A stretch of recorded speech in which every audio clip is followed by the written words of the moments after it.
이야기를 사랑하는 여러분, 안녕하세요. 따뜻한 이야기 코너에 오신 것을 환영합니다. 이곳은 진심을 담아 이야기를 들려드리는 공간입니다. 편안한 마음으로 감동과 반전이 가득한 특별한 이야기를 즐겨주세요. 준비되셨다면 좋아요를 눌러주시고 알림 설정도 켜신 뒤 지금부터 이야기를 시작하겠습니다. 가을 햇살이 누렇게 익은 들판을 넘어 장터 위로 쏟아져 내리고 있었다. 흙먼지가 뿌옇게 일어나는 장터 어귀에는 온갖 잡동사니를 파는 상인들과 물건을 흥정하는 사람들로 북적거렸다. 그 소란스러운 풍경 한 구석. 낡은 처마 밑 그늘에 칠성이 웅크리고 앉아 있었다. 그의 앞에는 거친 지푸라기 뭉치가 쌓여 있었고 투박하지만 야무진 손놀림으로 집신을 엮어 나가는 모습은 마치 세상의 소음과는 단절된 사람처럼 보였다. 칠성의 손끝은 쉼없이 움직였지만 그의 시선은 집신이 아닌 허공의 어딘가를 응시하고 있었다. 사람들은 그저 싼값에 튼튼한 집신을 구하기 위해 칠성에게 말을 걸곤 했다. 하지만 칠성은 묵묵히 고개를 끄덕이거나 손짓으로 값을 치를 뿐. 불필요한 말을 섞지 않았다. 마을 사람들은 그를 두고 번거리는 아니지만 입이 무거운 아이라며 수군거렸다. 혹은 부모 없이 자란 탓에 성격이 음침하다고 혀를 차기도 했다. 그러나 칠성이 입을 다무는 이유는 따로 있었다. 그의 눈에는 남들이 보지 못하는 것들이 보였기 때문이다. 그것은 세상의 이면에서 피어오르는 기운이었고 사람의 운명을 예고하는 희미한 그림자였다. 장터의 활기찬 기운 속에서도 칠성의 눈에 비친 세상은 기묘한 색채로 일렁였다. 갓을 쓴 선비의 어깨 위로 옅은 회색 안개가 감도는가 하면 아이를 업은 아낙네 등 뒤로는 따스한 붉은 빛이 아지랑이처럼 피어오르기도 했다. 칠성은 그것들이 무엇을 의미하는지 경험으로 알고 있었다. 회색 안개는 곧 닥쳐올 가벼운 근심이나 병환을, 붉은 빛은 가정의 화목이나 작은 경사를 뜻했다. 하지만 칠성은 그저 못 본 척 고개를 숙였다. 아는 체를 해봐야 돌아오는 것은 미친 사람 취급이나 재수 없는 소리를 한다는 비난뿐이었기 때문이다. 그때였다. 장터 입구 쪽에서 왁자지껄한 소리와 함께 사람들의 이목이 한 곳으로 쏠렸다. 비단 옷을 휘감고 거만한 걸음걸이로 들어서는 사내가 있었다. 그는 이 고을에서 제일 가는 포목상 최판석이었다. 기름진 얼굴에는 득의양양한 미소가 걸려 있었고 뒤따르는 하인들은 주인의 위세를 과시하더라 어깨를 펴고 걸었다. 최판석은 좌판에 벌려진 물건들을 지팡이로 툭툭 건드리며 거드름을 피웠다. 상인들은 그에게 굽신거리며 아첨을 떨기에 바빴고 구경꾼들은 그의 부유함을 부러운 눈길로 쳐다보았다. 하지만 칠성의 눈은 최판석의 화려한 비단옷이 아닌 그의 발치에 머물러 있었다. 칠성의 손이 잠시 멈칫하더니 쥐고 있던 지푸라기가 바스락거리며 부서졌다. 최판석의 발목을 감싸고 있는 것은 평범한 먼지가 아니었다. 그것은 마치 늪지대 깊은 곳에서 기어나온 독사처럼 끈적하고 검붉은 연기였다. 그 불길한 기운은 땅바닥을 기어다니며 최판석의 걸음마다 족쇄처럼 따라붙고 있었다. 칠성은 숨을 죽였다. 저토록 짙고 어두운 기운은 단순히 재물을 잃거나 병을 앓는 정도의 징조가 아니었다. 검붉은 연기는 점점 더 굵어지더니 최판석이 걸음을 옮길 때마다 그의 허리춤까지 타고 올라갔다. 마치 살아있는 생명체처럼 꿈틀거리는 그 형상은 보는 이로 하여금 소름이 끼치게 만들었다. 칠성의 등줄기로 식은땀이 흘러내렸다. 그것은 죽음의 그림자였다. 당장 오늘 밤이라도 혹은 며칠 내로 닥쳐올 참혹한 병고를 예고하고 있었다. 그럼에도 최 판석은 아무것도 모른 채 지나가는 기생에게 농을 던지며 너털웃음을 터뜨리고 있었다. 그 웃음소리가 칠성의 귀에는 마치 짐승의 울부짖음처럼 들려왔다. 칠성은 갈등했다. 당장이라도 달려나가 저 사내의 앞을 막아서고 싶었다. 당신의 뒤에 죽음이 서 있다고.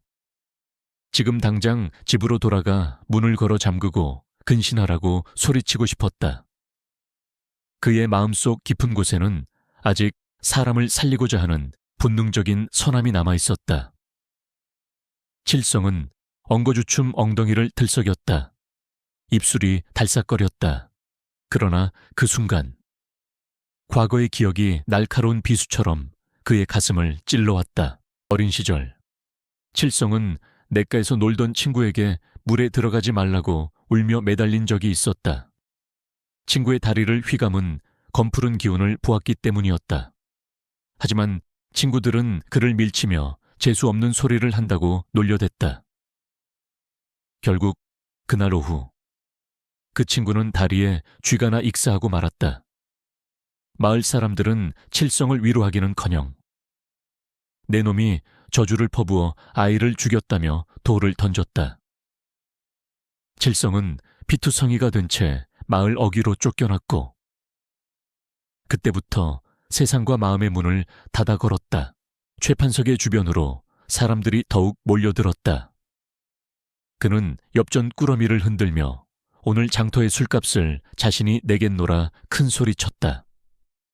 환호성이 터져 나왔다.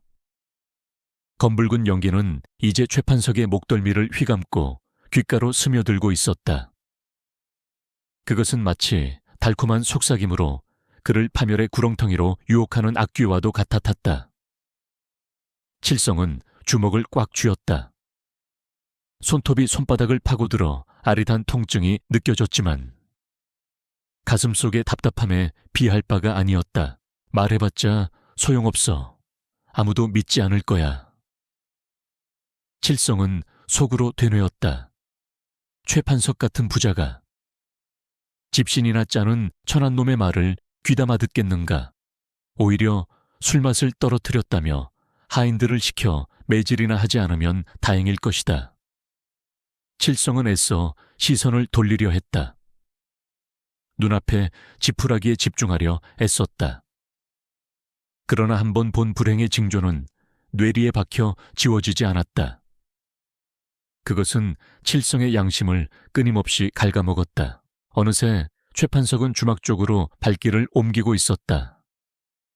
검은 기운은 이제 그의 전신을 휘감아 형체조차 흐릿하게 만들 정도였다. 칠성은 그 모습이 마치 거대한 불길에 휩싸여 타들어가는 허수아비처럼 보였다. 저 사람은 자신이 가진 재물이 자신을 지켜줄 것이라 믿겠지만 운명의 장난 앞에서는 황금도 한 줌의 재에 불과하다는 것을 칠성은 너무나 잘 알고 있었다. 칠성의 눈에 비친 세상은 이토록 잔인하고 공평했다. 바람이 불어와 장터의 먼지를 일으켰다. 칠성의 머리카락이 헝클어졌다. 그는 깊은 한숨을 내쉬며 집신을 마무리했다. 매듭을 짓는 그의 손길에 미세한 떨림이 묻어났다.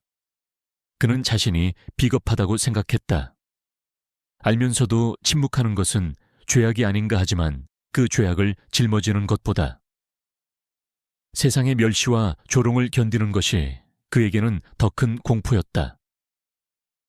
칠성은 스스로를 합리화하며 고개를 더욱 깊이 숙였다. 장터의 해가 뉘엿뉘엿 저물어가고 있었다. 붉은 노을이 하늘을 물들였지만 칠성의 눈에는 그 붉은 빛마저 불길한 핏빛으로 보였다. 주막 쪽에서는 여전히 왁자지껄한 소리가 들려왔다. 최판석의 호탕한 웃음소리가 간간히 들려왔지만 그 소리는 점점 더 공허하게 울려 퍼졌다. 칠성은 완성된 집신을 가지런히 정리했다. 오늘은 평소보다 집신이 많이 팔리지 않았다. 사람들은 불길한 기운을 풍기는 그를 본능적으로 피하는지도 몰랐다. 칠성은 자리를 털고 일어났다. 엉덩이에 묻은 흙을 털어내며 주막 쪽을 한번 더 바라보았다. 이제 최판석의 모습은 보이지 않았다. 다만 그가 사라진 방향의 하늘 위로 까마귀 떼가 불길하게 원을 그리며 날고 있을 뿐이었다. 칠성은 등 뒤에 붙짐을 메었다. 그의 그림자가 길게 늘어져 땅바닥에 누웠다. 그림자는 말없이 주인을 따라 움직였다. 마치 칠성이 짊어진 운명의 무게처럼 집으로 돌아가는 길. 칠성은 마을 어귀의 성황당 앞을 지났다. 돌무더기 위에 누군가 올려놓은 정화수 한 그릇이 보였다. 칠성은 잠시 걸음을 멈추고 그 앞에 섰다. 그리고 마음속으로 빌었다. 부디 자신이 본 것이 헛것이기를, 저 오만하고 탐욕스러운 상인에게 닥칠 불행이 조금이라도 비켜가기를. 그것은 그가 할 수 있는 유일한 그리고 무력한 저항이었다. 어둠이 깔리기 시작한 산길을 홀로 걸으며 칠성은 문득 자신의 손을 내려다보았다. 거칠고 투박한 손. 이 손으로 집신을 엮어 남의 발을 보호할 수는 있어도 정작 다가오는 운명으로부터 누군가를 지킬 수는 없었다. 풀벌레 소리가 요란하게 울려 퍼지는 밤. 칠성의 발걸음 소리만이 터벅터벅 고요한 정막을 깨트리고 있었다. 그의 눈앞에는 여전히 최판석을 휘감았던 검은 연기가 잔상처럼 남아 어른거렸다. 오늘 들려드릴 이야기는 순수한 창작물로 오직 오락과 감상을 위한 내용이며 실제 인물이나 사건과는 전혀 관련이 없음을 알려드립니다. 칠성이 머무는 곳은 마을에서도 한참 떨어진 산비탈의 외딴 오두막이었다. 사람들의 발길이 닿지 않는 이곳은 낮에도 그늘이 깊게 드리워져 서늘한 기운이 감돌았다. 칠성은 삐걱거리는 살인문을 밀고 들어서며 깊은 한숨을 내쉬었다. 하루 종일 장터의 소음과 사람들의 기운에 시달린 탓에 온몸이 물먹은 솜처럼 무거웠다. 그는 툇마루에 걸터앉아 집신을 벗었다. 발바닥에 굳은 살이 박혀 있었지만 오늘따라 유독 흙바닥의 냉기가 뼈속까지 스며드는 듯했다. 방 안은 칠흑 같은 어둠으로 가득 차 있었다. 칠성은 부싯돌을 쳐서 호롱불을 밝혔다.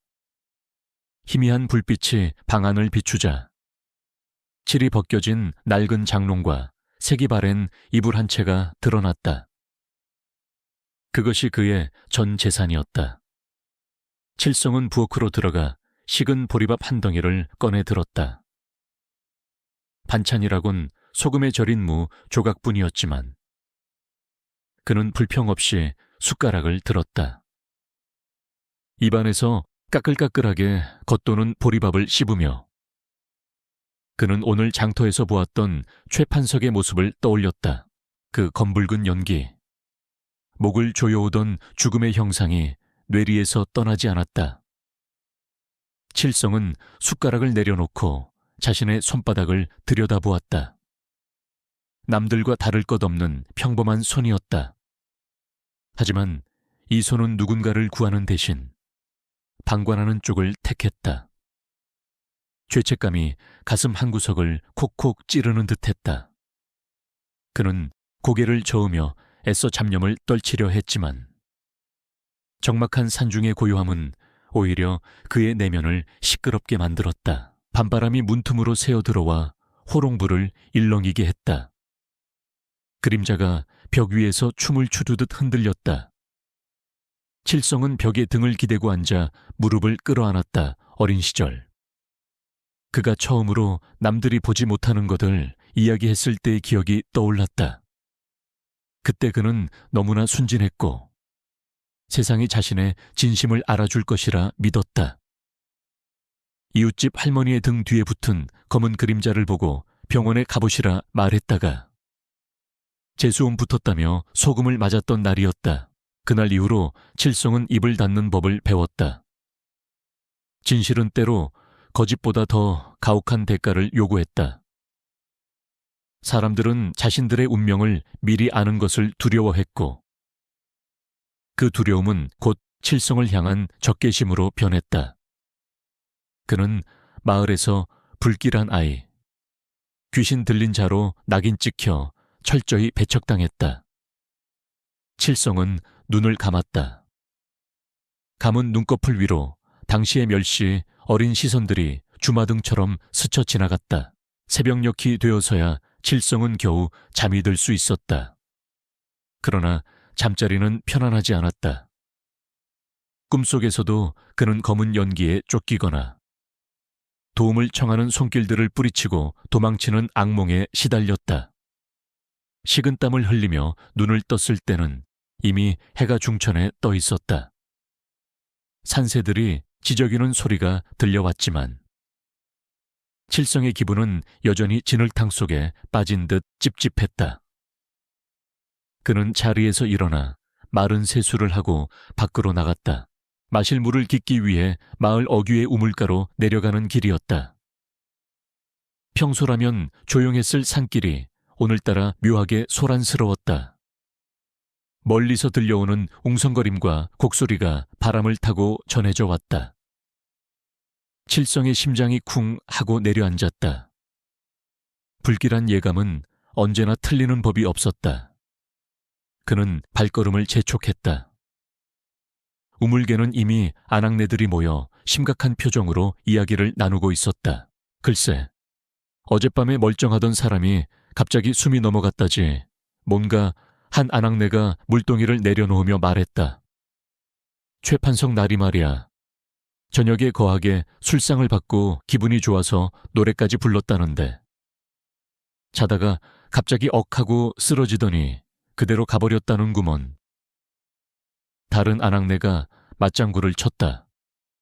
아이고, 사람 목숨이 파리 목숨이라더니 그 많은 돈 다 써보지도 못하고 저승길로 갔네 그려. 칠성은 우물가 뒤편의 나무 그늘에 숨어 그들의 이야기를 엿들었다. 최판석의 죽음. 그것은 칠성이 어제 장터에서 보았던 그 검은 연기의 결과였다. 목을 조여오던 그 기운은 결국 최판석의 숨통을 끊어놓고 말았다.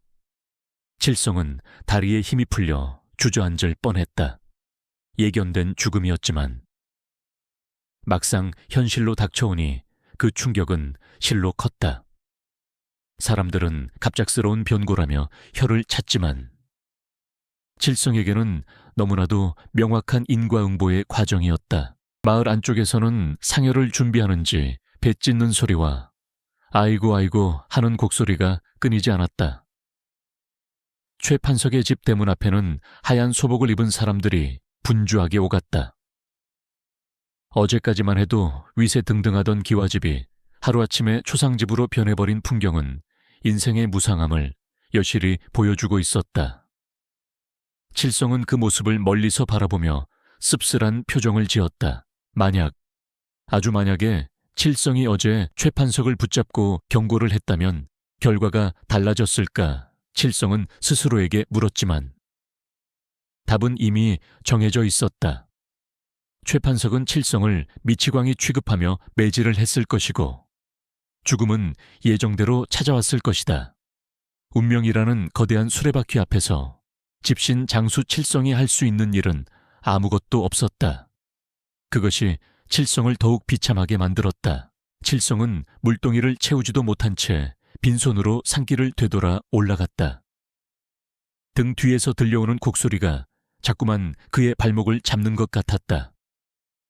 그는 귀를 막고 싶었지만 소리는 끈질기게 따라붙었다. 그것은 죽은 자의 원망인가? 아니면 살아남은 자의 죄책감인가? 칠성은 알 수 없었다. 다만 가슴 한구석에 묵직한 돌덩이 하나가 더 얹혀진 기분이었다. 오두막으로 돌아온 칠성은 툇마루에 멍하니 앉아 하늘을 올려다보았다. 구름 한 점 없는 파란 하늘이 야속할 만큼 맑았다. 그는 자신의 눈을 비벼보았다. 이 눈이 없었더라면, 차라리 세상의 불행을 보지 못하는 장님이었더라면 마음이 편했을까? 칠성은 자신의 능력이 저주스러웠다.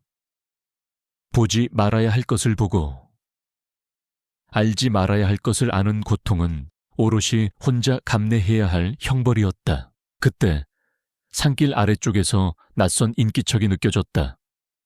누군가 거친 숨을 몰아쉬며 오두막 쪽으로 올라오고 있었다.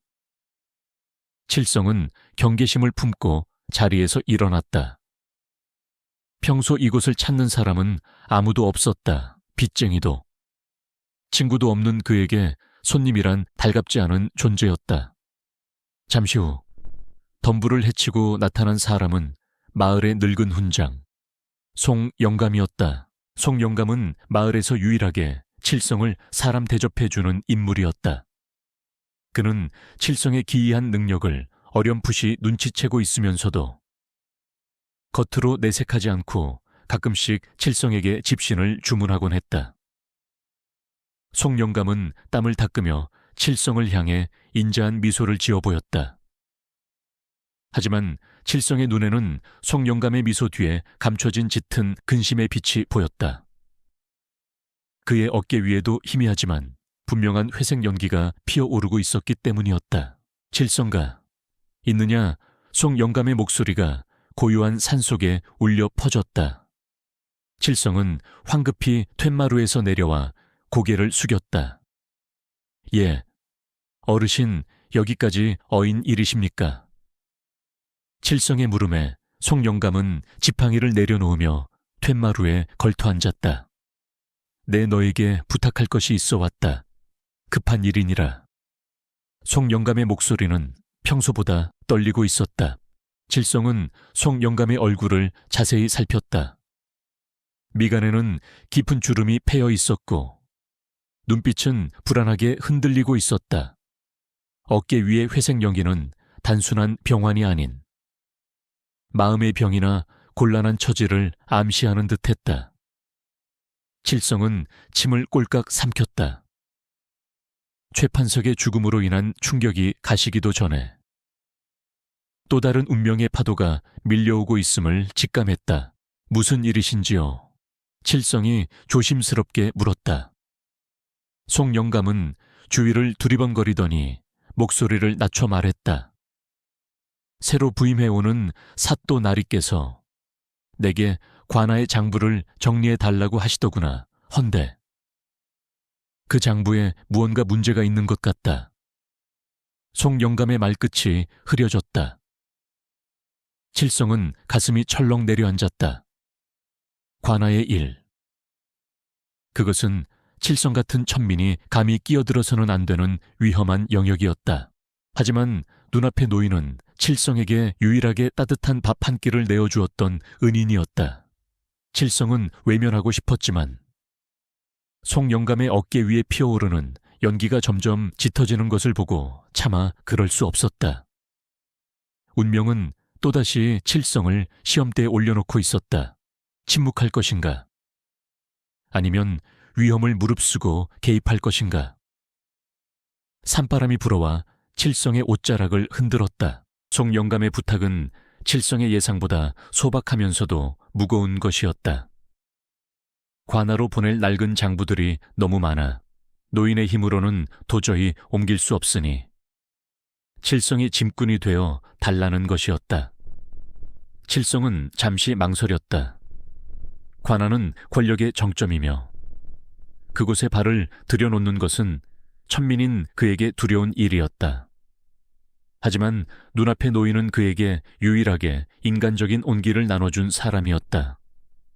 송영감의 어깨 위에서 일렁이는 회색 연기가 자꾸만 칠성의 양심을 건드렸다. 알겠습니다. 제가 돕겠습니다.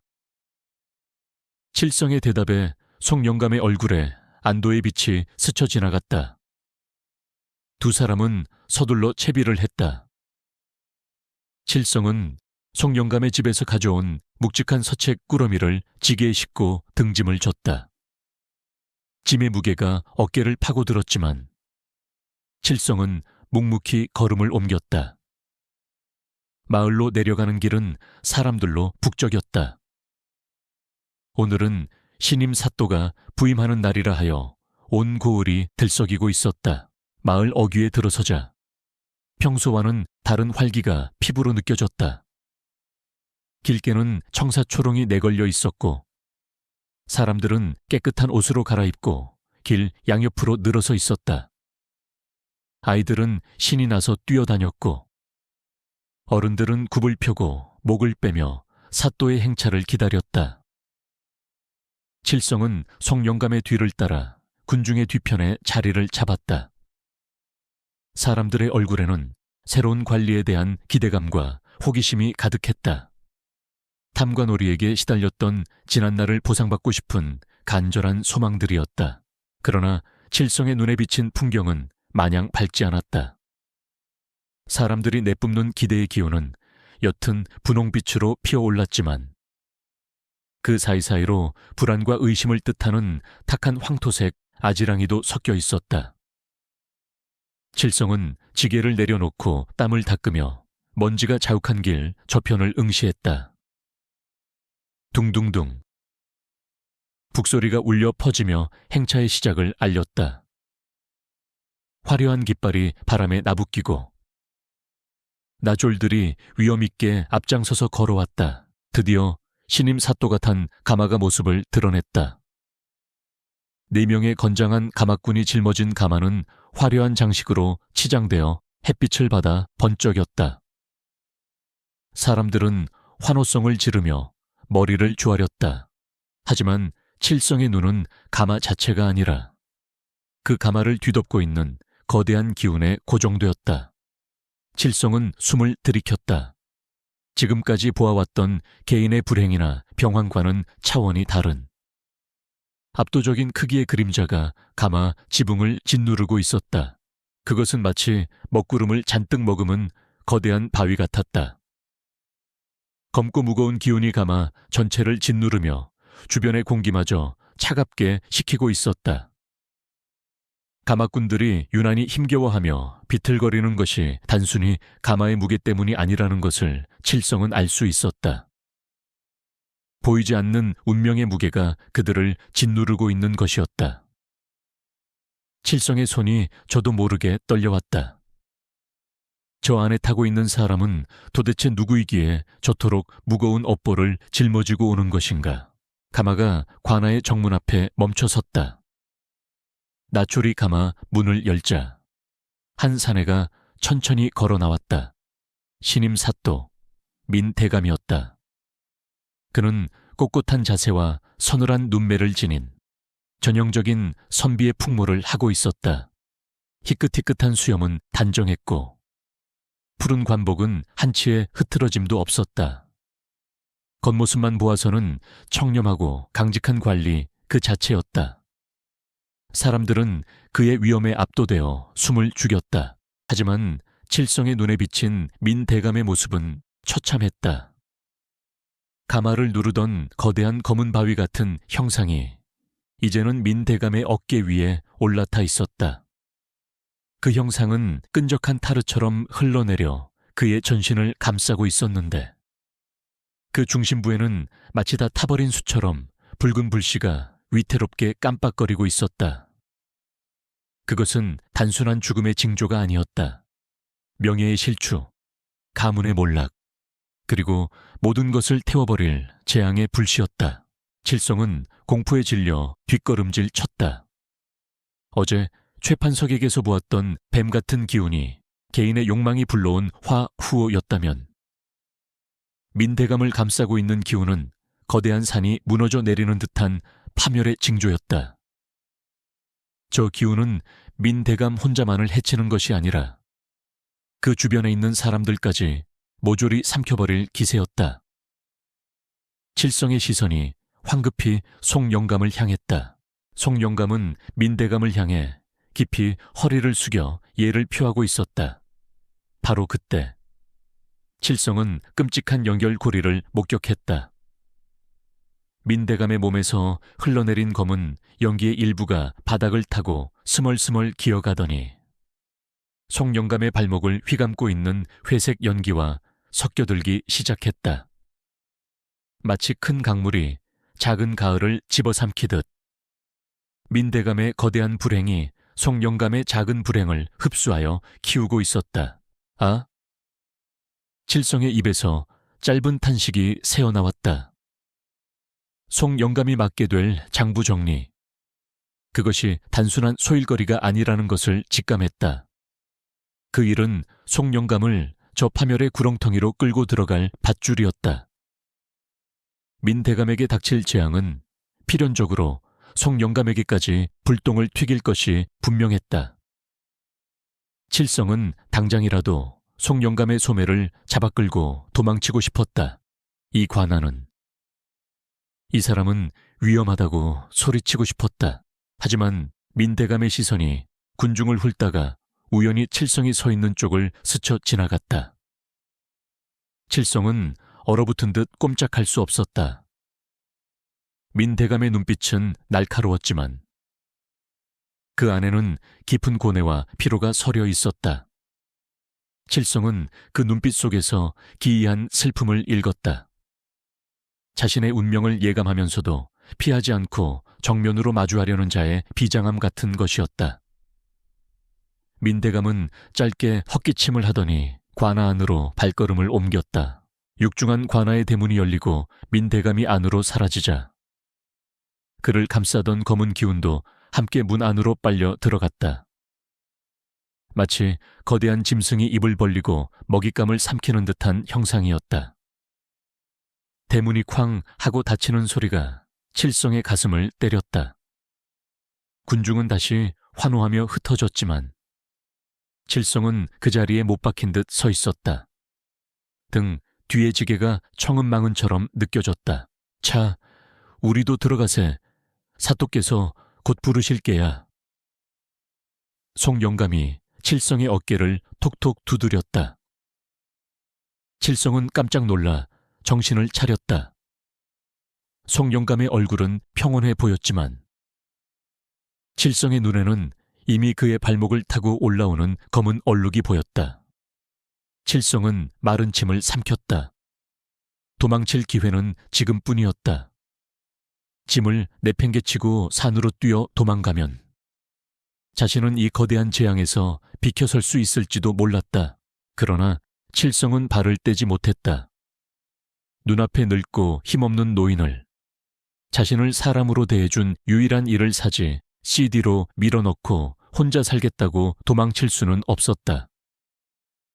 칠성은 입술을 꽉 깨물었다. 피맛이 비릿하게 입안에 퍼졌다. 이것이 어리석은 오지랖일지라도 그는 이번만큼은 외면하고 싶지 않았다. 그것이 집신이나 엮는 천한 놈이 지킬 수 있는 마지막 자존심이었다. 예, 어르신, 갑시다.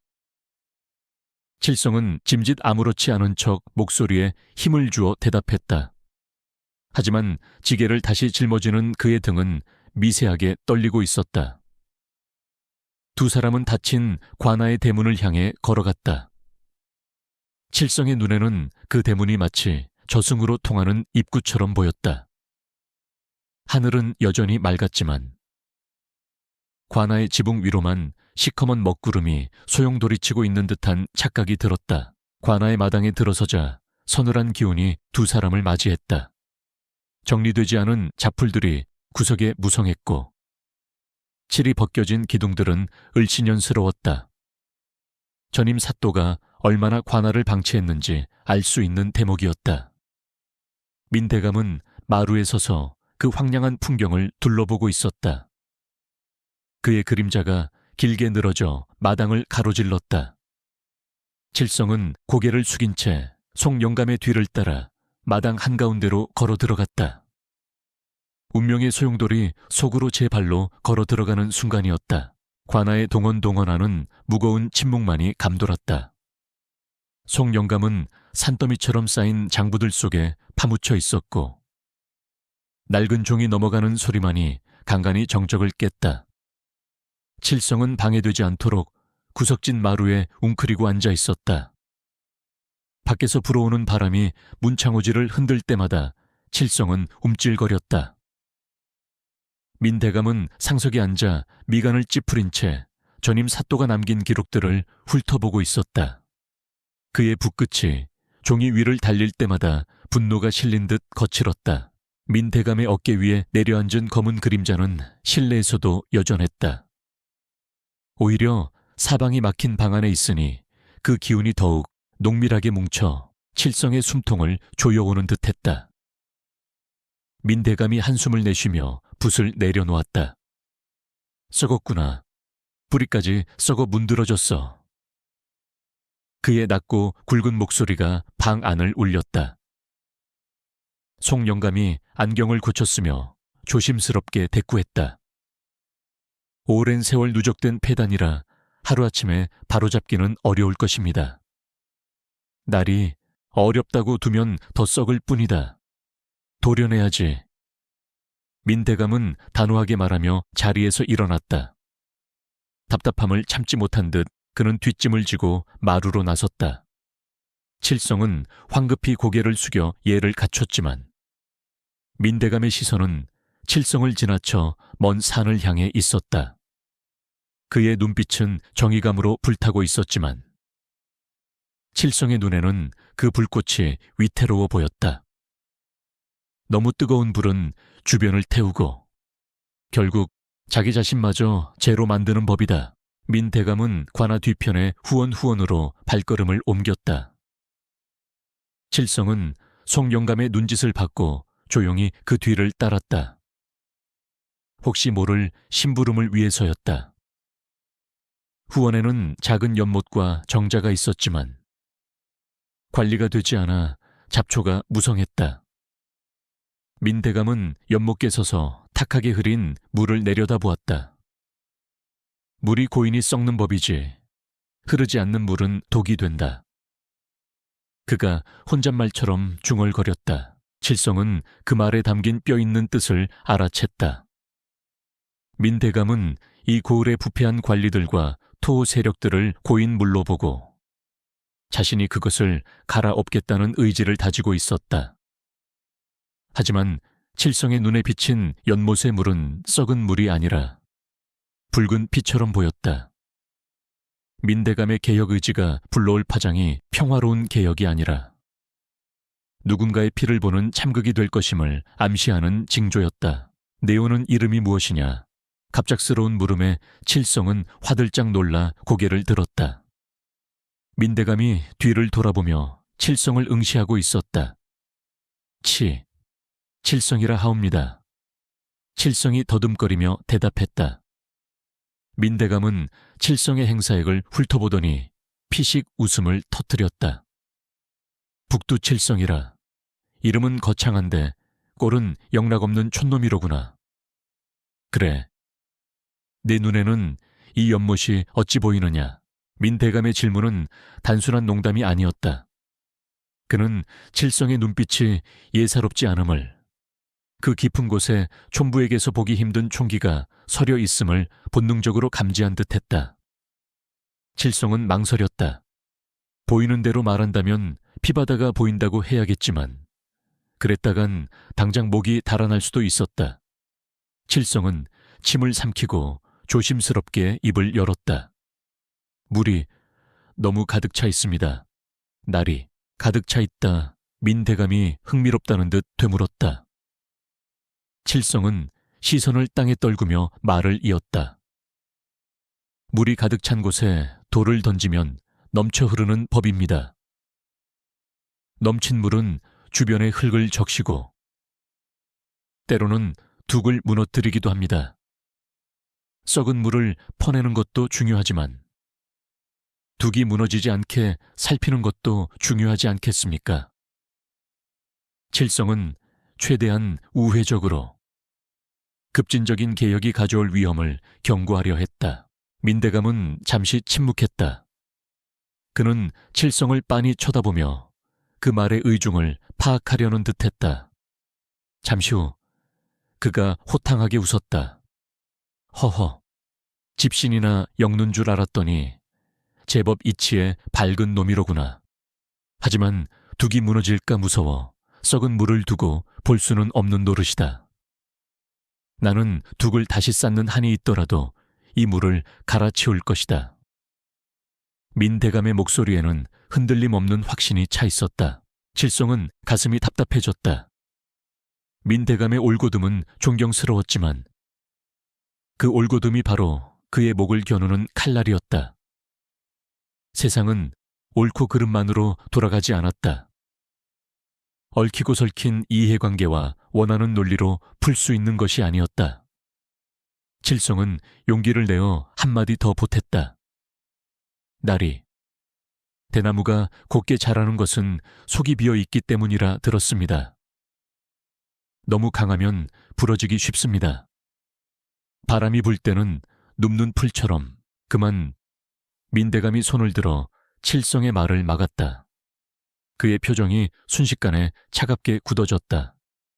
내 놈이 주제넘게 나를 가르치려 드는구나. 눕는 풀, 그것은 비겁한 자들의 변명일 뿐이다. 사내 대장부가 뜻을 세웠으면 부러질지언정 굽히지는 말아야 한다. 민대감은 불쾌한 기색을 감추지 않았다. 그는 칠성의 충언을 그저 무지한 백성의 보신주의로 치부해버렸다. 칠성은 입을 다물었다.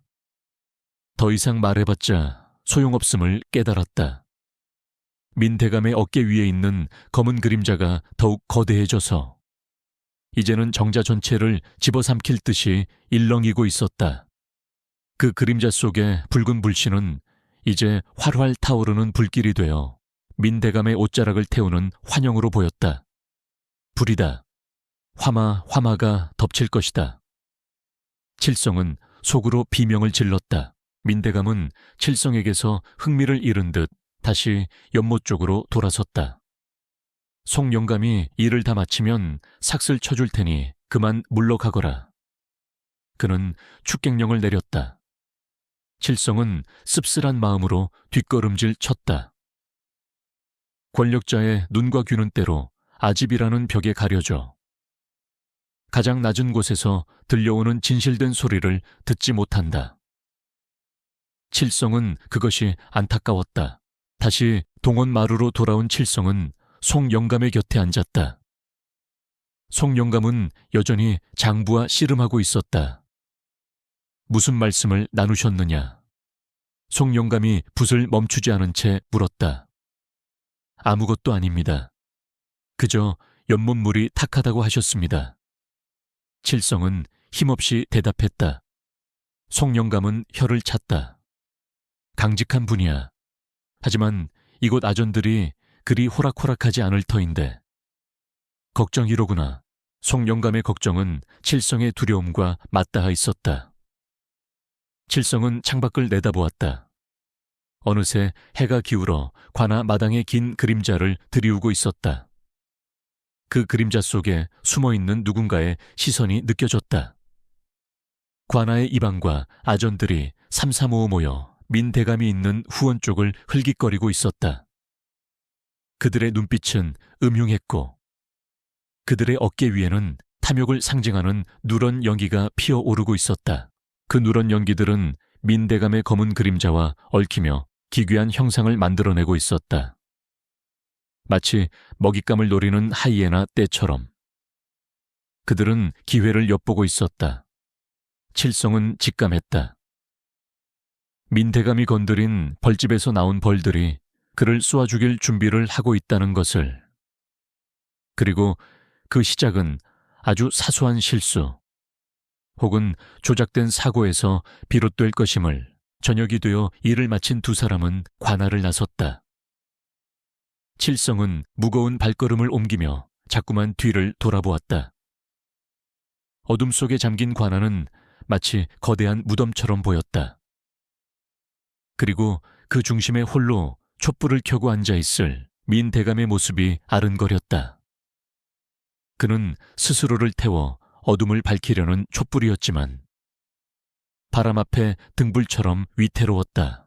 칠성가, 너는 아까 무엇을 보았느냐? 산길로 접어들 무렵 송영감이 뜬금없이 물었다. 칠성은 흠칫 놀라 노인을 쳐다보았다. 송영감의 눈은 어둠 속에서도 빛나고 있었다. 그는 이미 칠성의 눈에 무언가 보인다는 것을 알고 있는 듯했다. 불을 보았습니다. 어르신, 칠성은 더 이상 숨기지 않고 털어놓았다. 아주 크고 뜨거운 불이 모든 것을 삼키는 것을 보았습니다. 송영감은 걸음을 멈추고 하늘을 올려다보았다. 불이라. 그렇다면 막아야지. 타버리면 되돌릴 수 없지 않으냐. 송영감의 목소리는 담담했지만 그 안에 담긴 결의는 단단했다. 칠성은 노인의 옆모습을 바라보았다. 힘없고 늙은 서생이 거대한 운명에 맞서 무엇을 할 수 있단 말인가. 하지만 송영감의 어깨 위에 있던 회색 연기는 어느새 칠성을 향해 도움을 청하듯 손짓하고 있었다. 계절은 늦가을에서 초겨울로 넘어가고 있었지만 고을의 공기는 기이할 정도로 후텁지근했다. 며칠째 비 한 방울 내리지 않은 메마른 하늘에서는 먼지 섞인 바람만이 윙윙거리며 불어왔다. 땅바닥은 거북이 등껍질처럼 쩍쩍 갈라졌고 바싹 마른 낙엽들은 스치기만 해도 바스라질 듯 위태로워 보였다. 칠성은 오두막 앞에 앉아 산 아래를 내려다보았다. 마을 전체가 거대한 아궁이 속에 들어앉은 것처럼 답답한 열기에 휩싸여 있었다. 그것은 자연의 열기가 아니었다. 칠성의 눈에 비친 세상은 온통 붉은 빛으로 물들어 있었다. 민대감이 부임한 이후 관아를 중심으로 피어오르던 검은 연기는 이제 시뻘건 화염의 형상으로 변해 고을 전체를 뒤덮고 있었다. 그것은 아직 타오르지 않았을 뿐 이미 불이 붙은 것과 다름없는 상태였다. 칠성은 마른 침을 삼켰다. 목구멍이 타들어가듯 깔깔했다. 땅속 깊은 곳에서부터 끓어오르는 대지의 신음소리가 들리는 듯했다. 불길한 징조는 곳곳에서 나타났다. 칠성은 우물가로 가는 길에 개미떼가 줄을 지어 이동하는 것을 목격했다. 그들은 마치 곧 닥칠 재앙을 피해 도망치듯 알을 물고 높은 지대로 바쁘게 움직이고 있었다. 쥐들도 하수구에서 뛰쳐나와 대낮에 길거리를 활보했다. 짐승들은 본능적으로 알고 있었다. 이 땅에 머무르면 살 수 없다는 것을. 오직 인간들만이 욕망과 아집에 눈이 멀어 다가오는 파멸을 감지하지 못하고 있었다. 관아의 분위기는 폭풍전야처럼 고요하면서도 날카로웠다. 송영감은 며칠 밤을 세워가며 장부 정리에 매달렸다. 칠성은 송영감의 시중을 들기 위해 관아 문간방에 머물렀다. 밤이 깊어질수록 송영감의 눈빛은 형형하게 빛났다. 그는 마침내 전임 사또와 이방을 비롯한 아전들이 공모하여 관곡을 빼돌린 결정적인 증거를 찾아낸 것이었다. 칠성가, 이것 보거라. 이놈들이 구율미로 써야 할 쌀을 빼돌려 자기 배를 채웠어. 장부의 숫자가 맞지 않아. 드디어 꼬리를 잡았다. 송영감은 흥분하여 목소리를 높였다. 그의 손에 들린 붓이 가늘게 떨리고 있었다. 정의를 구현할 수 있다는 희망에 찬 노인의 얼굴은 붉게 상기되어 있었다. 하지만 칠성은 웃을 수 없었다. 송영감이 증거를 찾으면 찾을수록 방 안을 감도는 붉은 기운은 더욱 짙어지고 있었기 때문이었다. 칠성은 문 밖을 내다보았다. 어둠 속에서 누군가의 시선이 느껴졌다. 이방과 호방 이 회랑 끝에 서서 송영감이 있는 방을 주시하고 있었다. 그들의 표정은 어둠에 가려 보이지 않았지만 그들 주변에서 뿜어져 나오는 기운은 사레사레로 번들거렸다. 그들의 어깨 위에 있던 누런 탐욕의 영희는 이제 피처럼 붉고 끈적한 살기로 변해 있었다. 그들은 자신들의 치부가 드러나는 것을 막기 위해 무슨 짓이든 저지를 준비가 되어 있었다. 어르신, 오늘은 이만하고 나가시는 게 좋겠습니다. 공기가 너무 안 좋습니다. 칠성이 다급하게 말했다. 송영감은 고개를 저었다. 아니다. 이제 조금만 더 맞추면 된다. 내일 아침 사또께 이 장부를 올리면 모든 것이 바로잡힐 게야. 송영감의 고집은 꺾을 수 없었다. 그는 자신의 일이 얼마나 위험한지, 상대가 얼마나 비열한 자들인지 미처 깨닫지 못하고 있었다. 칠성은 초조함에 손톱을 물어뜯었다. 내일 아침은 오지 않을지도 모른다. 아니, 저들이 내일 아침이 오도록 내버려 두지 않을 것이다. 칠성의 눈에 방 안의 촛불이 기이하게 일렁이는 것이 보였다. 바람이 없는데도 촛불은 미친 듯이 춤을 추며 그림자를 길게 늘어뜨렸다. 그 그림자가 벽에 비친 모양새는 마치 입을 벌린 악귀가 송영감을 덮치려는 형상과 같았다. 차 한 잔 드시고 하시지요. 그때 방문이 스르르 열리며 이방이 들어왔다. 그의 손에는 찻상 하나가 들려 있었다. 이방의 얼굴에는 비릿한 미소가 걸려 있었다. 영감님께서 며칠째 고생이 많으십니다. 사또께서도 노고를 치하하셨습니다. 그의 목소리는 기름을 바른 듯 매끄러웠지만 칠성은 그 밑바닥에 깔린 섬뜩한 냉기를 느꼈다. 이방의 눈은 웃고 있었지만 눈동자는 차갑게 죽어 있었다.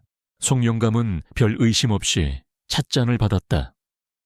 허허, 이방이 웬일인가. 내 곧 자네가 좋아할 만한 소식을 전해줄 터이니 기다리게. 송영감은 뼈있는 농담을 던졌다. 이방의 눈썹이 꿈틀거렸다. 예, 기대하고 있겠습니다. 아주 뜨거운 소식이겠군요. 이방은 의미심장한 말을 남기고 뒷걸음질 쳐나갔다. 칠성은 이방이 나간 자리에 남겨진 붉은 잔상을 보았다. 그것은 화약 냄새처럼 매캐했다. 칠성은 송영감이 찻잔을 입에 가져가는 것을 보고 황급히 막아섰다. 어르신, 드시지 마십시오. 속이 찰까 걱정됩니다. 칠성의 돌발 행동에 송영감은 의아한 표정을 지었다. 내 녀석이 웬 참견이냐, 목이 타서 그런다. 송영감은 칠성을 나무랐지만 칠성의 간절한 눈빛을 보고는 찻잔을 내려놓았다. 칠성은 안도에 한숨을 내쉬었다. 독이 들어있지는 않았을지 모르지만 적이 건넨 것은 물 한 모금도 위험했다. 밤이 깊어가자 바람 소리가 더욱 거세졌다. 창호지 문이 덜컹거리며 비명을 질렀다. 칠성은 툇마루로 나가 하늘을 올려다보았다. 달빛조차 구름에 가려 희미했다. 관아의 지붕 위로 거대한 붉은 기운이 회오리치고 있었다. 그것은 민대감의 처소에서 시작되어 송영감이 있는 행랑채, 그리고 관아 전체를 집어삼킬 듯 웅크리고 있었다. 이제 더 이상 돌이킬 수 없는 임계점에 다다른 것이었다. 칠성은 결단을 내려야 했다. 이대로 있다가는 송영감도, 민대감도, 그리고 자신도 저 불길에 휩싸여 죄가 될 것이 뻔했다. 그는 다시 방으로 들어가려 했다.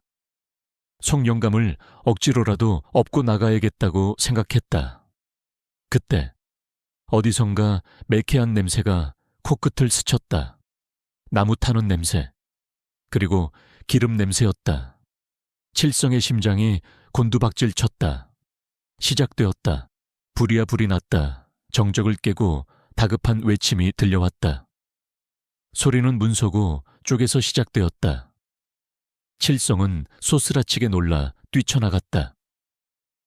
문서고는 관아의 중요한 기록들이 보관된 곳이었고 송영감이 정리하던 장부의 원본들이 있는 곳이기도 했다. 시뻘건 불길이 순식간에 처마를 타고 치솟아 올랐다. 건조한 날씨와 강한 바람은 불길에게 날개를 달아주었다. 이게 무슨 변고냐. 송영감이 방문을 열고 뛰쳐나왔다. 그의 눈에 비친 것은 활활 타오르는 문서고였다. 안 돼, 내 장부들 증거가 저기 있는데. 송영감은 이성을 잃고 불길 속으로 뛰어들려 했다.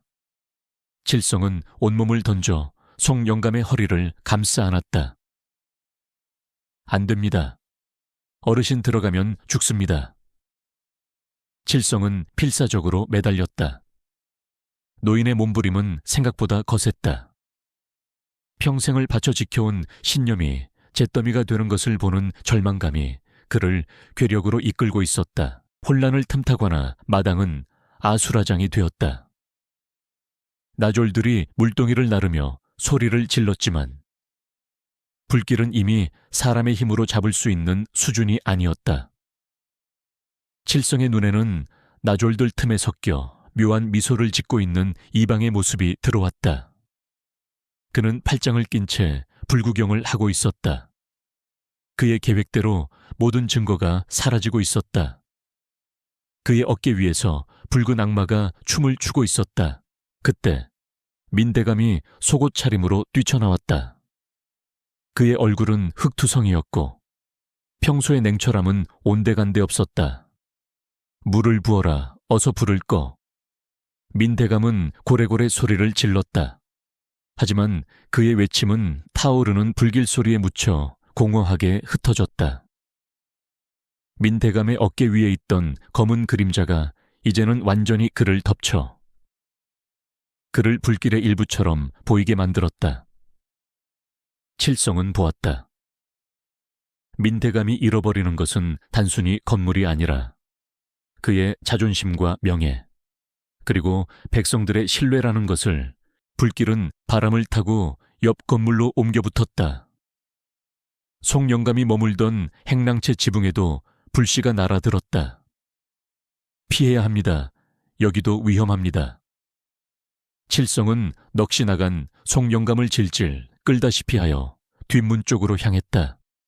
열기는 숨이 막힐 정도로 뜨거웠고 연기가 시야를 가렸다. 칠성은 기침을 하며 주위를 둘러보았다. 이 지옥 같은 화마 속에서 살아남을 길은 어디인가. 그 순간 칠성은 불길 속에서 기이한 형상을 보았다. 불길이 마치 거대한 짐승의 아가리처럼 벌어지며 관아의 중심부, 즉 민대감이 서 있는 곳을 향해 덮쳐들고 있었다. 그것은 단순한 화재가 아니라 원한과 탐욕이 만들어낸 저주의 실체화였다. 칠성은 공포에 질려 비명조차 지를 수 없었다. 하늘에서 검은 재가 눈처럼 쏟아져 내리고 있었다. 밤은 대낮처럼 밝았지만 그 빛은 희망이 아닌 절망의 빛이었다. 송영감은 칠성의 품에서 힘없이 주저앉았다. 끝났어. 다 끝났어.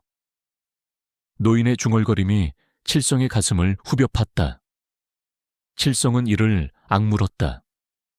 아직 끝나지 않았다. 적어도 목숨만은 살려야 했다. 그는 정신을 잃어가는 송영감을 등에 업었다. 등 뒤로 느껴지는 노인의 심장 박동이 미약했다. 칠성은 불타는 관아를 뒤로 하고 어둠 속으로 달리기 시작했다. 그의 등 뒤에서 역사가, 그리고 정의가 타오르고 있었다. 칠성은 숨이 턱 끝까지 차올랐지만 멈출 수 없었다.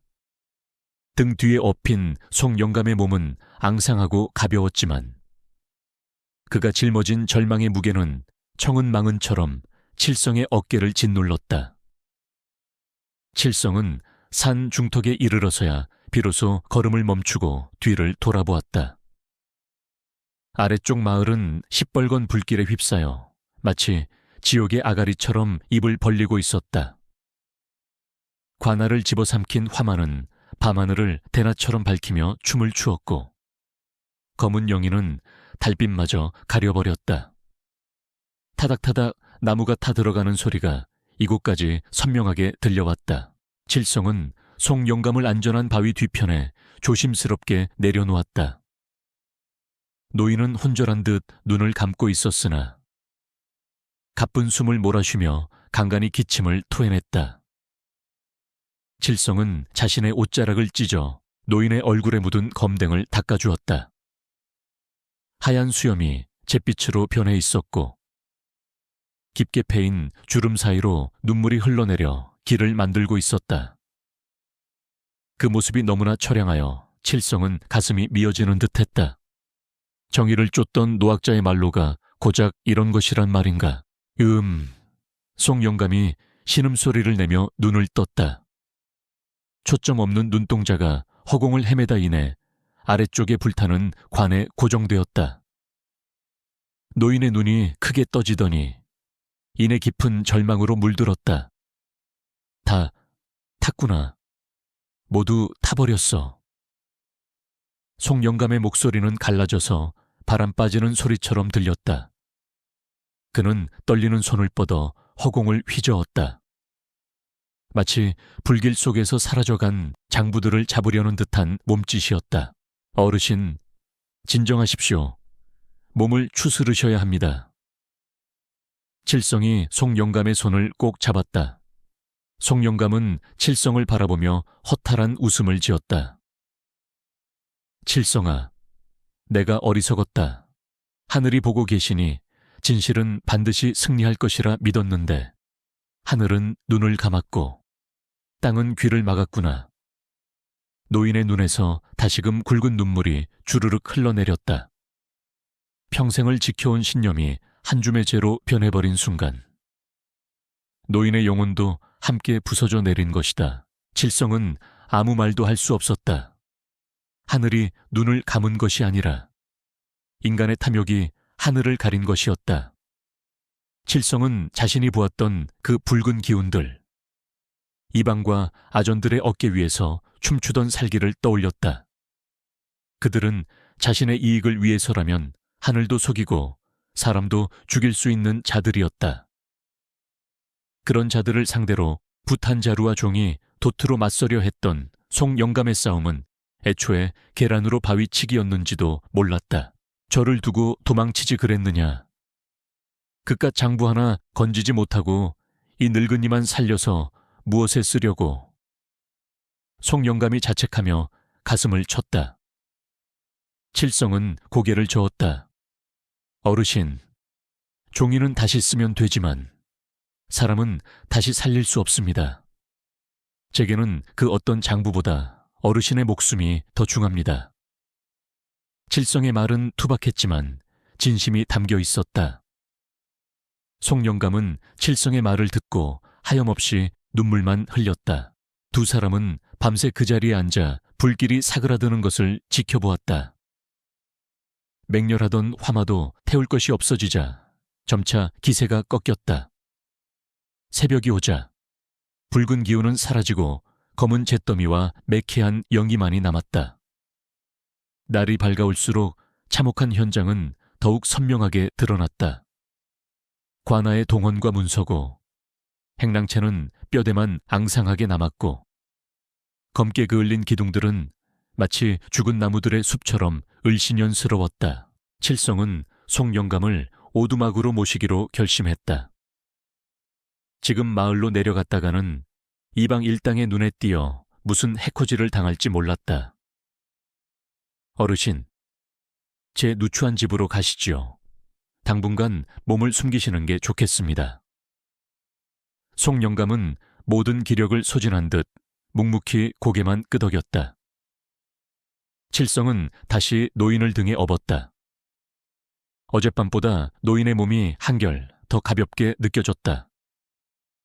삶의 의지를 놓아버린 사람의 무게였다. 오두막에 송 영감을 눕히고 칠성은 미음이라도 끓이기 위해 부엌으로 들어갔다. 타닥타닥 장작 타는 소리가 어젯밤의 악몽을 상기시켰지만 칠성은 애써 마음을 다잡았다. 그는 자신이 할 수 있는 일이 무엇인지 고민했다. 그는 힘없는 천민이었고 가진 것이라곤 남들이 보지 못하는 것을 보는 눈뿐이었다. 하지만 그 눈으로 본 것을 증명할 길은 없었다. 무력감이 칠성을 다시금 괴롭혔다. 해가 중천에 떴을 무렵 칠성은 동태를 살피기 위해 마을로 내려갔다. 마을은 흉흉한 소문으로 들끓고 있었다. 글쎄, 사또가 촛불을 켜두고 잠이 들었다지 뭔가. 아니야. 송 영감이 노망이 나서 장부에 불을 질렀다는 소문도 있어. 사람들 사이에서는 이방이 퍼뜨린 거짓 소문들이 사실인 양 떠돌고 있었다. 진실은 잿더미 속에 묻혔고 거짓은 날개를 달고 퍼져나갔다. 칠성은 관아 근처를 서성였다. 나졸들이 잿더미를 치우느라 분주했고 이방은 뒷짐을 지고 서서 그들을 지휘하고 있었다. 그의 얼굴에는 감출 수 없는 희색이 감돌았다. 눈에 가시 갔던 장부들이 사라졌으니 이제 그들의 비리는 영원히 어둠 속에 묻히게 된 것이다. 칠성은 주먹을 불끈 쥐었다. 저 뻔뻔한 얼굴에 침이라도 뱉어주고 싶었지만 그랬다가는 당장 멍석마리를 당할 것이 뻔했다. 비겁하지만 참아야 했다. 그때 잿더미 한 구석에 멍하니 앉아있는 민 대감의 모습이 보였다. 그는 그을린 관복을 입은 채 넋이 나간 사람처럼 허공을 응시하고 있었다. 어젯밤 그토록 위풍당당했던 기세는 온데간데 없었고 그의 어깨는 축 늘어져 있었다. 칠성의 눈에 민 대감의 주위를 감싸고 있는 기운이 보였다. 그것은 더 이상 붉은색도 검은색도 아니었다. 그것은 차갑게 식어버린 잿빛. 죽음보다 더 깊은 절망과 체념의 색이었다. 민 대감의 어깨 위에 있던 거대한 그림자는 이제 그의 몸 안으로 스며들어 그의 생기마저 갉아먹고 있는 듯했다. 그는 살아있으나 이미 죽은 사람이나 다름없었다.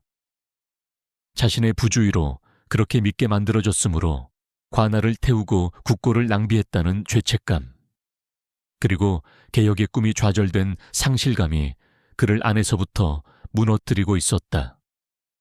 칠성은 그 모습이 너무나 애처로워 참아 오래 바라볼 수 없었다. 칠성은 발길을 돌렸다. 내려올 때보다 올라가는 길이 더욱 가파르게 느껴졌다. 그는 자신의 오두막에 누워있을 송영감과 잿더미 위에 앉아있는 민대감을 생각했다. 배운 것 많고 높은 자리에 있는 양반들도 운명의 장난 앞에서는 이토록 무력했다. 하물며 집신이나 엮는 자신은 오죽하겠는가. 그러나 칠성의 가슴속 깊은 곳에서는 알 수 없는 오기가 꿈틀거렸다. 이대로 끝날 수는 없다. 칠성은 입술을 깨물었다. 비록 힘은 없지만 진실을 알고 있는 유일한 목격자로서의 책임감이 그를 짓눌렀다. 칠성은 자신이 할 수 있는 아주 작은 일부터 시작하기로 마음먹었다. 그것은 송영감을 살리는 일이었다. 노인이 다시 붓을 들 수 있게 만드는 것. 그것이 지금 칠성이 할 수 있는 유일한 복수이자 저항이었다. 오두막으로 돌아온 칠성은 정성스럽게 끓인 미음을 송영감에게 떠먹였다. 노인은 아이처럼 받아먹었다. 어르신, 기운을 차리셔야 합니다. 아직 끝난 것이 아닙니다. 칠성이 나직하게 말했다. 송영감은 힘없는 눈으로 칠성을 바라보았다. 끝나지 않았다니. 무엇이 남았단 말이냐? 칠성은 단호한 눈빛으로 대답했다. 어르신이 살아계시지 않습니까? 그리고 제가 기억하고 있습니다. 놈들이 무엇을 태웠는지 우리는 알고 있지 않습니까? 칠성의 말에 송영감의 눈동자가 미세하게 흔들렸다. 칠성은 계속해서 말했다. 불은 나무를 태우지만 쇠는 불 속에서 더 단단해진다고 들었습니다. 놈들은 장부를 태웠지만 어르신의 머릿속에 있는 기억까지 태우지는 못했습니다. 칠성의 투박한 위로는 송영감의 굳어버린 심장에 작은 균열을 일으켰다. 죽어가던 불씨에 다시 바람을 불어넣는 것과 같았다. 송영감은 떨리는 손으로 칠성의 소매를 잡았다. 그래, 내 말이 맞다. 내 머리가 기억하고 있다. 놈들이 얼마나 훔쳐갔는지, 누구와 결탁했는지 내 눈이 기억하고 있어. 송영감의 목소리에 아주 미약하지만 다시 힘이 실리기 시작했다. 회색빛으로 죽어가던 그의 기운 속에 아주 작은 황금빛 줄기가 희미하게 피어오르는 것을 칠성은 놓치지 않았다. 그것은 희망이었다. 오두막의 좁은 방 안에는 먹가는 소리와 거친 숨소리만이 감돌았다. 송영감은 떨리는 손을 부여잡고 종이 위에 기억을 쏟아내고 있었다. 불에 타 사라진 장부의 숫자들은 노인의 머릿속에 낙인처럼 찍혀 있었다. 그는 붓을 든 투사였다. 비록 몸은 쇠약해졌으나 불의를 바로잡고자 하는 그의 정신은 그 어느 때보다 날카롭게 빛나고 있었다. 칠성은 옆에서 먹을 갈며 노인의 비장한 뒷모습을 지켜보았다. 그것은 단순한 글쓰기가 아니라 잿더미 속에서 진실을 캐내는 처절한 발굴 작업이었다. 반나절이 지나서야 송영감은 붓을 내려놓았다. 종이에는 빽빽하게 글자들이 채워져 있었다. 이것을 사또께 전해야 한다. 송영감은 칠성에게 두툼한 봉투를 건넸다. 이방 놈들이 알면 내 목숨은 물론이고 자네까지 위험해질 것이다. 하지만 이것만이 민대감을 살리고 고을을 구할 유일한 길이다. 노인의 눈빛은 간절했다. 칠성은 봉투를 받아 품속 깊이 갈무리했다. 종이 뭉치가 가슴에 닿자 마치 뜨거운 불덩이를 품은 듯 심장이 요동쳤다. 걱정 마십시오. 제 목숨을 걸고 전하겠습니다. 칠성은 굳게 다짐하고 오두막을 나섰다. 산을 내려가는 발걸음은 무거웠지만 신중했다. 마을은 여전히 어수선했다. 관아가 불타버린 탓에 민대감은 마을 어귀의 객사에 임시로 머물고 있었다. 객사 주변에는 포졸들이 삼엄하게 경비를 서고 있었다. 겉으로는 사또를 호위하는 듯 보였으나 칠성의 눈에는 그들이 사또를 감시하고 고립시키는 간수들처럼 보였다. 칠성은 객사 주변을 배회하며 기회를 엿보았다. 정문은 포졸들이 지키고 있어 접근이 불가능했다. 담벼락을 넘어갈까도 생각했지만 대낮에 발각되면 도둑으로 몰려 죽임을 당할 것이 뻔했다. 결국 칠성은 전공법을 택하기로 했다. 사또에게 집신을 납품하러 왔다고 둘러대고 틈을 봐서 직접 편지를 전하는 것이다. 그는 심호흡을 하고 정문으로 향했다. 개섰거라 웬 놈이냐. 포졸이 창을 겨누며 앞을 막아섰다. 칠성은 최대한 비굴한 표정을 지으며 허리를 굽혔다. 소인은 집신을 짜는 칠성이라 하옵니다. 사또 날있게 드릴 말씀이 있어. 칠성의 말이 끝나기도 전에 포졸이 코웃음을 쳤다. 사또께서 지금 내놈 같은 천한 것을 만날 기분인 줄 아느냐. 썩 꺼지지 못해. 포졸의 위세는 등등했다. 중요한 일입니다. 고을의 운명이 달린 일입니다. 부디 한 번만 뵙게 해주십시오. 칠성은 물러서지 않고 애원했다. 소란이 일자 객사 안쪽에서 누군가 걸어 나왔다. 이방의 신복인 호방이었다.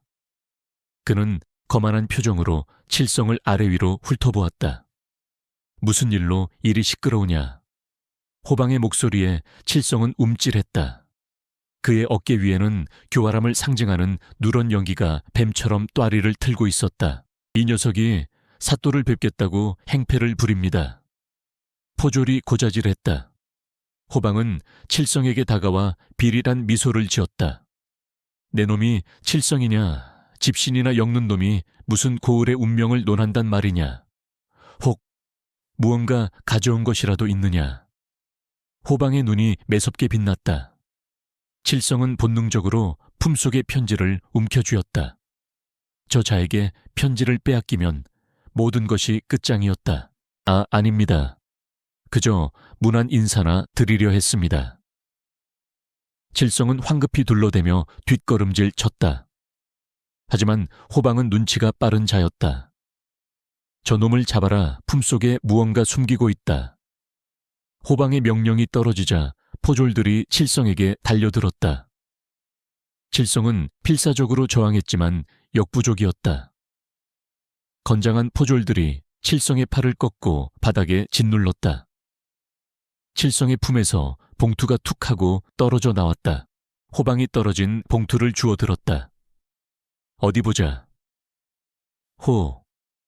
송영감의 필체로구나. 호방은 봉투를 열어 내용을 훑어보더니 입꼬리를 말아 올렸다. 죽은 줄 알았던 늙은이가 아직도 살아서 붓질을 하고 있었구만. 아주 재미있는 소설을 썼어. 호방은 칠성을 내려다보며 조소를 날렸다. 칠성은 흑투성이가 된 얼굴로 소리쳤다. 그건 사또께 드려야 할 편지다. 이 도둑놈들아. 도둑이라니. 섭섭하구나. 나는 이 편지를 아주 잘 처리해 줄 것이다. 호방은 품에서 부싯돌을 꺼냈다. 칠성의 눈이 공포로 커졌다. 안 돼. 칠성의 비명에도 아랑곳하지 않고. 호방은 편지에 불을 붙였다. 메마른 종이는 순식간에 불길에 휩싸였다. 송영감이 밤새 피를 토하듯 써내려간 진실이. 칠성이 목숨을 걸고 지키려 했던 희망이 눈앞에서 허무하게 타들어갔다. 칠성은 바닥을 치며 오열했다. 재가 되어 바람에 흩날리는 종이, 조각들은 마치 칠성에 찢겨진 마음 같았다. 호방은 다 타버린 재를 칠성의 머리 위에 뿌리며 킬킬거렸다. 내 놈이 본 것은 아무것도 없다. 송영감도, 너도 쥐 죽은 듯이 사는 게 좋을 게다. 한 번만 더 얼씬거리면 그땐 편지가 아니라 내 놈들이 타게 될 테니. 호방은 포졸들에게 눈짓을 하고 객사 안으로 유유히 사라졌다. 객사의 닫힌 문 너머. 민대감은 홀로 방 안에 앉아 술잔을 기울이고 있었다. 밖에서 소란스러운 소리가 들렸지만 그는 내다보지 않았다. 그저 자신의 무능함과 패배감에 젖어 세상과 단절된 채 시간을 보내고 있었다. 문 밖에서 진실이 불타고 그를 구하려는 손길이 짓밟히고 있다는 사실을 꿈에도 모른 채 그 무지와 단절이야말로 이방 일당이 노리는 가장 큰 무기였다. 포졸들에게 얻어맞아 만신창이가 된 칠성은 비틀거리며 일어났다. 온몸이 욱신거렸지만 마음의 상처가 더 컸다. 그는 굳게 닫힌 객사의 대문을 멍하니 바라보았다. 저 문은 단순한 나무 문이 아니었다. 그것은 권력을 쥔 자들이 쌓아 올린 견고한 성벽이었고 칠성 같은 천민의 목소리는 결코 넘을 수 없는 절망의 벽이었다. 칠성은 자신의 무력함을 뼈저리게 느꼈다. 미안합니다. 어르신. 칠성은 허공에 대고 중얼거렸다. 빈손으로 돌아갈 면목이 없었다. 하지만 여기서 포기할 수는 없었다. 정문이 막혔다면 개구멍이라도 찾아야 했다. 낮이 안 된다면 밤을 틈타야 했다. 칠성의 눈빛이 다시금 매섭게 빛났다. 비록 편지는 제가 되었지만 그 내용은 칠성의 머릿속에도 송영감의 머릿속에도 남아있었다. 진실은 형태를 바꿀 뿐 결코 사라지지 않는다. 칠성은 절룩거리는 다리를 끌고 마을을 빠져나갔다. 그의 뒤로 해가 저물어가고 있었다. 붉은 노을이 객사의 지붕을 물들였지만 칠성의 눈에는 그 붉은 빛이 아침의 희망이 아닌 저녁의 피로처럼 느껴졌다. 어둠이 내리면 세상은 잠들겠지만 악인들은 잠들지 않을 것이다. 그리고 그 악인들을 지켜보는 칠성의 눈 또한 감기지 않을 것이다. 산길을 오르며 칠성은 생각했다. 그를 모르는 까막눈이라 편지를 읽을 수는 없었지만 송영감이 읽어주던 내용을 되새겼다. 백성의 고열을 짠돈이 창고에 썩어나고 그 한 문장이 칠성의 가슴을 쳤다. 이것은 사또 한 사람을 위한 싸움이 아니었다. 굶주린 이웃, 억울하게 매맞은 친구, 그리고 바로 자신을 위한 싸움이었다. 칠성은 주먹을 꽉 쥐었다. 이대로 물러설 수는 없었다. 오두막이 보이기 시작했다. 송 영감이 문 밖에 나와 목을 빼고 기다리고 있었다. 칠성은 옷매무새를 다듬고 눈물을 닦았다. 실패했다는 말을 전해야 했지만 절망까지 전할 수는 없었다. 그는 억지로 미소를 지어 보였다. 비록 빈손이지만 살아 돌아온 것만으로도 다음을 기약할 수 있으니 바람이 불어와 타버린 편지의 재 냄새를 실어 날렸다. 그것은 칠성에게 잊지 말라는 경고처럼 느껴졌다. 달조차 구름 뒤로 모습을 감춘 그야말로 칠흑 같은 밤이었다.